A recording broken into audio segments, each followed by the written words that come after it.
นับสนุนโดยบริษัทเบียร์ลาวเบียร์ของคนลาวคนจริงใจบริษัทลาวโทรคมของคนลาวเพื่อสังคมลาวบริษัทโตโยต้าผลิตภัณฑ์อาหารเสริมอเปตันการมาสุริยานนี้เป็นระยะของก็สิบบันเทิงซึ่งว่าก็สิบบันเทิงของพวกเราในมื้อนี้เนาะจะมีประเด็นข่าวคนดังคนใดในวงการบันเทิงลาวเฮาเอาเป็นว่าไปก็สิบบันเทิงพร้อมๆกันเป็นคำว่าฮักคำเดียวที่เฮ็ดให้เฮาได้หูคุณค่า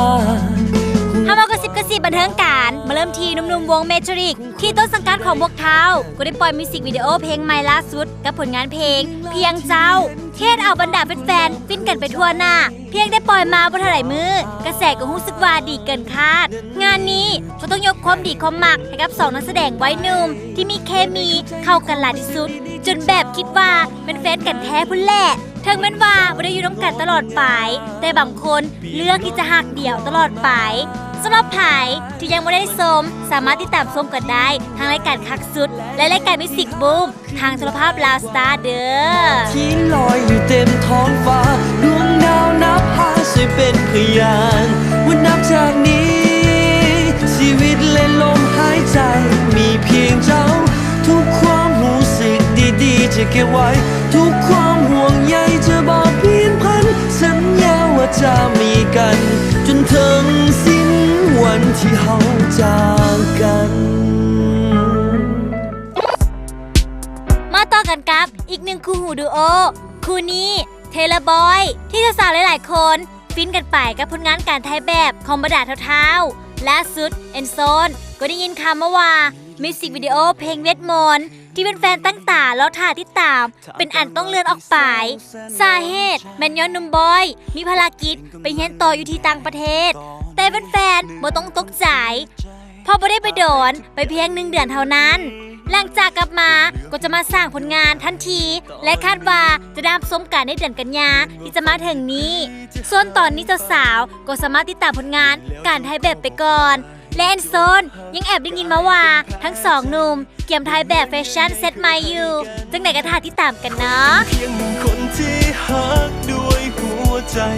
อยากอ่อนวอนจะไว้ทุกหนทางถ้ามี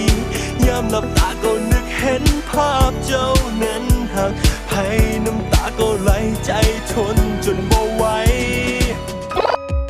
มาปิดท้ายรายการในมื้อนี้กับหนุ่มน้อยมาแหงแซงทางโค้งอีก1 คนสำหรับหนุ่มก้าวพูนสุขที่เอิ้นได้ว่ากินใจสาวน้อยสาวใหญ่ไปเกือบทั่วประเทศและก้าวเข้ามาในวงการในฐานะนายแบบจาก First Modeling ซึ่งหนุ่มก้าวก็มีผลงานให้แฟนๆได้ฟินกันหลายโตว่าจะเป็นการถ่ายโฆษณาการถ่ายแบบบ่ธรรมดา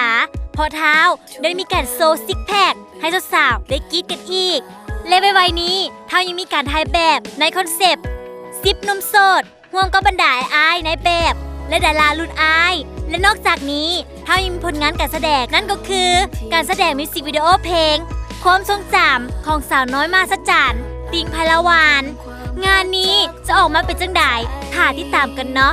สาวๆ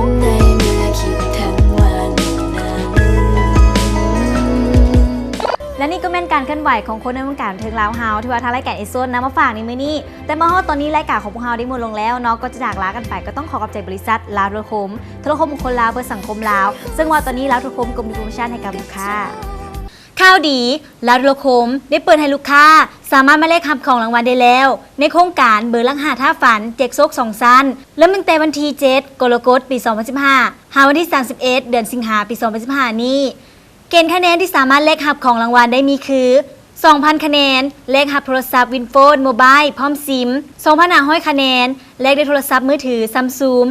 1,200 พร้อมซิม 3,000 คะแนนแลกได้แอร์การ์ด 7.2 เมกะไบต์พร้อมซิมและแพ็กเกจน้ำใสละลา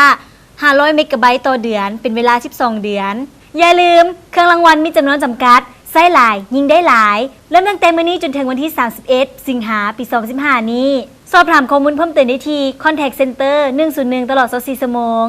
ขอขอบใจบริษัทเบียร์ลาวเบียร์ของคนลาวคนจริงใจบริษัทโตโยต้ารถที่ว่าได้รับความนิยมอันดับหนึ่งในประเทศลาวตอบสนองสไตล์ด้วยความงามสง่าอย่างมีระดับต้องโตโยต้าเคมรี่ขอขอบใจผลิตภัณฑ์อาหารเสริมอัลเบตันไลซินคำตอบสำหรับเด็กเบื่ออาหารเบื่อกินข้าวห้างไก่เส้ผอมต้องผลิตภัณฑ์อัลเบตันไลซินขอขอบใจเสื้อผ้าพิธีกรสวมใส่ในมื้อนี้เนาะจากห้างเลฟเพื่อนช็อปตั้งอยู่ถนนคูเวียงขอขอบใจแต่งหน้าจากห้างดีเคสปาแอนด์ซาลอนมาฮอดตอนนี้ลีน่าพร้อมด้วยทีมงานต้องขอลาไปก่อนพบกันใหม่ในมื้ออื่นสำหรับมื้อนี้สบายดี เคยรู้สึกแบบนั้นกับเจ้า สิ่งที่กำลังเกิดในใจ สิ่งที่ใจคนปฏิเสธบ่ได้เคยรู้สึกแบบนั้นกับเจ้าหักที่มีบริสุทธิ์ในใจหักที่มีอยากจะมอบให้เจ้าไป Please don't say my way Come closer to me